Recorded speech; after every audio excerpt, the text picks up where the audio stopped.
welcome back to my channel. Today I want to talk about some things that might ruffle a few feathers. Sometimes criticism can be hard to take, but I think it's important to be introspective and know that no matter how long you've been a dog owner, there are still things that you can learn. Lesson number one is that some people don't like dogs, and that includes your dog. And I know your dog is probably fabulous. Mine is too. I love them to pieces, but there are still people that are afraid of dogs or just plain don't like dogs, and that's okay.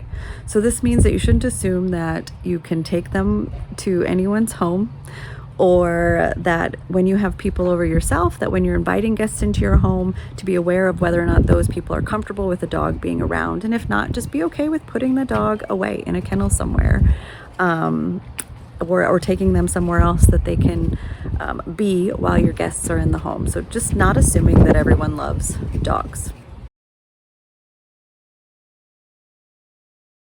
If you have the potential to be around other people, it's important that your dog is leashed at all times, no matter how well behaved your dog is. Animals are unpredictable. They can take off at any moment for any reason. And while the majority of the time your dog is a good dog, sometimes they have other plans. So there are a couple examples from my own neighborhood that I see. There is one family that goes on walks and they have two dogs that go with them. These two dogs are not leashed at all. And in my opinion, that's just extremely unsafe and irresponsible. You're in a neighborhood where there's kids, people, other dogs, other animals, and I think it's important to make sure that those dogs are leashed. When someone walks by, you never know if that dog is going to want to chase that person, or if my dog walks by, is yours going to get aggressive towards mine, or is mine going to get aggressive towards yours? And the next thing we know, you don't have yours under control because it's not on a leash. There's another area where there is a large dog that just wanders. It wanders the whole front yard. It can cross the sidewalk into the boulevard area. It has free reign, essentially, of the yard. And yes, sometimes the owner is out front, but would the owner be able to get that dog under control if it were to take off after something or someone? And I feel like famous last words of a dog owner that bit someone is that their dog would never do that thing and they were surprised by it. So don't be that person that has to be surprised when their dog takes off after someone or something and injures that person or something. So along that same line is I don't believe that invisible fences should be an option. And I know that's probably going to be unpopular because I know quite a few people have them that are dog owners. But there have been too many instances where aggressive dogs have scared me. An example is I used to run at like 5:30 in the morning before work. I ran by a couple different houses. It happened a couple different times.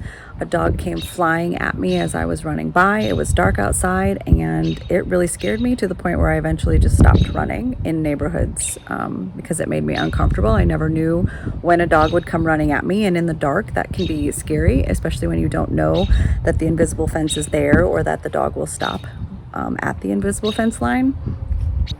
So there's another example in the neighborhood where every time I walk by that house, and I usually try to go a different way, but sometimes I forget and I just go down that street.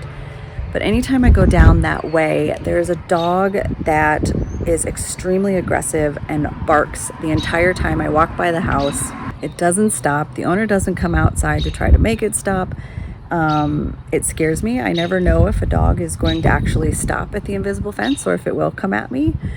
And it just creates a uneasy, anxious environment for people in the neighborhood. So I don't see why you can't put up a fence. There's all sorts of different kinds of fences, so you can find one that you feel works and looks good with your house, but I just feel like invisible fences shouldn't be an option.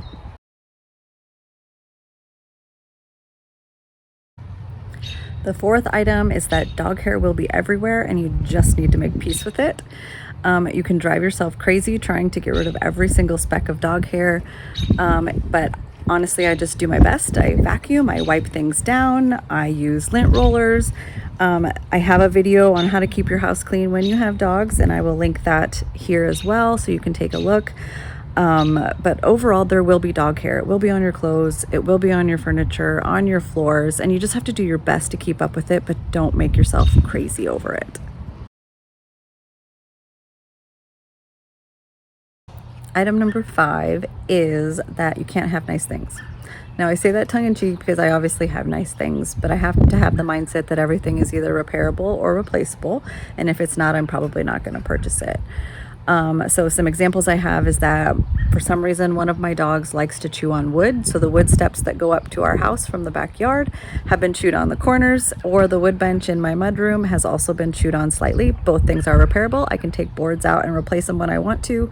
I've left them at this time in case they decide to chew on it again, then I'm not replacing it again. So for now I just live with that. We've also had them chew holes in blankets, so I just don't purchase expensive blankets because I know that there might be a hole in it. One of my dogs likes to hide their toys in it and then try to chew their way through to the toy, and if I don't catch them, then I end up with holes in it. Usually I try to catch them. It doesn't happen all the time, and they get better and better, but recently our younger one must have been in a tantrum, in a mood, and when I left at one point, I came back and he had chewed a hole in one of my living room chairs. So even though he's 5 years old and is typically past the chewing stage at that point, they still regress and have their moments when they need attention or need something, and he was trying to tell me he needed something, and that's how he did it. So I repaired the hole in the furniture piece, and we just move on, but just succumb to the fact that your things might get chewed up and you need to be prepared to repair them or replace them. So the last thing I want to mention is that when you get a dog, that it's a commitment, and you need to commit to being that dog's person for their entire life. This isn't just when it feels good and it works into your life and then you just get rid of the dog when it no longer works. You need to commit to being that dog's person for that dog's entire life, just like they commit to you and they are loyal to you. If you can't make that commitment, then I highly suggest you don't get yourself a dog. And I know that some people won't like to hear that, but I see a lot when people say they were moving and they're moving into an apartment and the apartment doesn't accept dogs, so they have to get rid of their dog. I couldn't imagine that. I would find an apartment that accepted dogs and I would move on from there.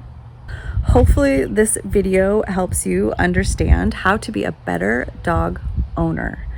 It's not to knock you down should you be doing any of these things, but to only make you better and more aware of others and being conscientious of how being a dog owner affects other people, and the choices that you make affects other people and not just yourselves. So hopefully you find this helpful, and I will see you in the next video.